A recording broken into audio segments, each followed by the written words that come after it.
အားလုံးပဲမင်္ဂလာပါကျွန်တော်ဒီနေ့မှာတော့ new commander ဆော့နေကိုပြောပြပါမယ်။တက်ယူတဲ့နေရာမှာလေသူ့ရဲ့ power cut ကိုယူတဲ့ကျွန်တော်ကြံပြုတ်လိုက်ပါတယ်။ပြီးရင်တော့ဒီမှာကျွန်တော် Neo 4နဲ့ by step 300ပြီးတော့ကျွန်တော်ဆော့မှာဖြစ်ပါတယ်။ဒုတိယကတ်မှာဆိုရင် Go နဲ့ EAP ရတဲ့ကတ်ကိုလာ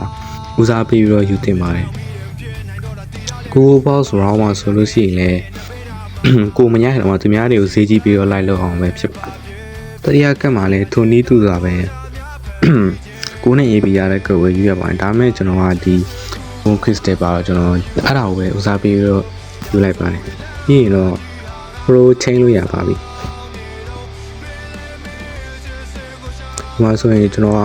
ဒီ hero ကပ်ပဲစီမရလို့ level 10တင်လိုက်ရတယ်ဗျာနောက်ပြီးတော့ hub ပုံရမှာဆိုရင်ကျွန်တော်လည်းပြည်တာအဲ့ဒါကြောင့် go တော်ကုန်သွားတယ်ပေါ့နော်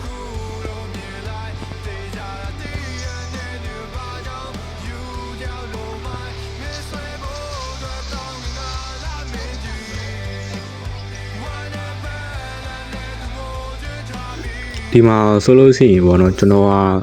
ဒီပကွီတိုမနိုင်ပဲနဲ့ set 3လောက်နဲ့ထောက်လိုက်ရတယ်ဗျာအဲ့ဒါကြောင့်ဒီ level 9 level 10တင်မယ်ဆို level 9ကိုတင်ပြီးတော့လေချက်တန်3 star ဆန်ပိုကောင်းပါလေကာလီယာတော့ကျွန်တော်လည်းနည်းနည်းလောသွားတော့အဲ့လိုမျိုးထောက်လိုက်ရပါတယ်